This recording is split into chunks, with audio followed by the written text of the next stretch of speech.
பெத்தி 2026 தமிழ் விமர்சனம். ராம் சரண் நடித்துள்ள பெத்தி திரைப்படம் கிராமத்து பின்னணியில் உருவான ஒரு ஸ்போர்ட்ஸ் ஆக்ஷன் டிராமா. இயக்குனர் புச்சி பாபு சனா படத்தை உணர்ச்சி, விளையாட்டு மற்றும் மாஸ் அம்சங்களுடன் வழங்கியுள்ளார். கதை ஒரு கிராமத்தின் அடையாளம் மற்றும் வளர்ச்சிக்காக போராடும் இளைஞனான பெட்டியின் வாழ்க்கையை மையமாக கொண்டு படம் நகர்கிறது. கிராமத்திற்கு தேவையான அங்கீகாரத்தை பெற விளையாட்டு முக்கிய பங்காற்றுகிறது.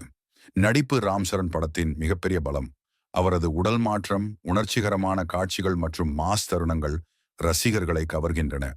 ஜான்வி கபூர் கதையில் இருந்தாலும் அவரின் கதாபாத்திரத்திற்கு போதிய முக்கியத்துவம் இல்லை என்ற விமர்சனங்கள் உள்ளன.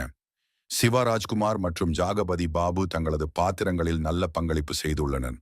தொழில்நுட்பம் ஆர் ரஹ்மான் இசையும் பின்னணி இசையும் படத்தின் முக்கிய பலங்களில் ஒன்று.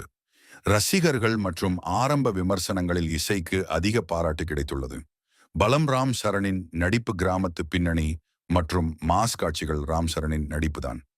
கிராமத்து இளைஞனாக அவர் காட்டிய உடல் மொழி, உணர்ச்சிகரமான காட்சிகள் மற்றும் விளையாட்டு சம்பந்தப்பட்ட காட்சிகளில் காட்டிய அர்ப்பணிப்பு ரசிகர்களிடையே நல்ல வரவேற்பை பெற்றுள்ளது. ஆரம்ப விமர்சனங்கள் மற்றும் பார்வையாளர்களின் கருத்துக்களிலும் அவரது நடிப்பு படத்தின் ஹைலைட்டாக குறிப்பிடப்படுகிறது.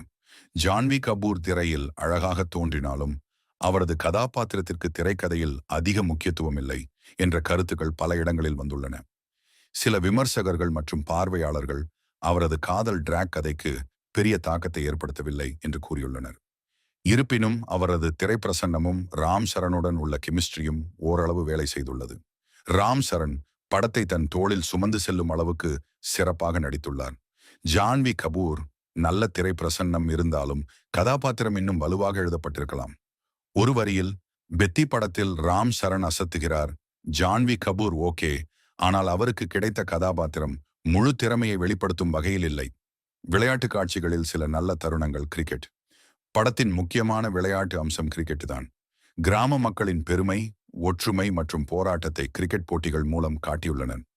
ராம் சரண் நடித்த பெட்டி தனது அணியை வெற்றிக்கு கொண்டு செல்லும் தலைவராக காட்சியளிக்கிறார். மல்யுத்த காட்சிகள் கதாநாயகனின் உடல் வலிமை, தைரியம் மற்றும் போராட்ட மனப்பான்மையை வெளிப்படுத்த பயன்படுத்தப்பட்டுள்ளன. சில ஆக்ஷன் மற்றும் போட்டி காட்சிகள் ரசிகர்களுக்கு மாஸ் உணர்வை தருகின்றன. ஒரு வரியில், பெத்தி கிரிக்கெட் கதையின் மையமாகவும் மல்யுத்தம் ஹீரோவின் போராட்ட குணத்தை காட்டும் துணை அம்சமாகவும் இடம்பெற்றுள்ளது. பெத்தி படத்தில் தாழ்த்தப்பட்ட மக்கள் பிரச்சினை நேரடியாக அதிகமாக பேசப்படாவிட்டாலும் சமூக அடையாளம், ஒடுக்கப்பட்ட மக்களின் உரிமை, சமத்துவமின்மை போன்ற விஷயங்கள் முக்கிய கருவாக உள்ளன. குறிப்பாக ஒரு காட்சியில் சேர்ந்த நபர் ஒரு நிலத்தரசியை அணைத்துக் கொள்ள தயங்குகிறார்.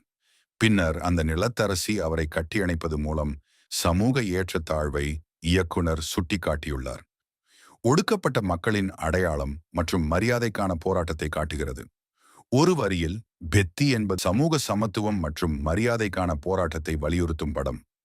பலவீனம். நீளமான திரைக்கதை, சுமார் 3 மணி 9 நிமிடங்கள். இரண்டாம் பாதியில் சில இழுவை காட்சிகள். கதாநாயகியின் பாத்திரம் முழுமையாக பயன்படுத்தப்படவில்லை. இறுதி தீர்ப்பு. பெத்தி ஒரு முழுமையான மாஸ் என்டர்டெய்னராக இல்லாவிட்டாலும் ராம் சரணின் அர்ப்பணிப்பான நடிப்பு, கிராமத்து உணர்வுகள் மற்றும் மனம் தளரும் இளைஞர்களை ஊக்குவிக்கும் படமாக இருக்கிறது.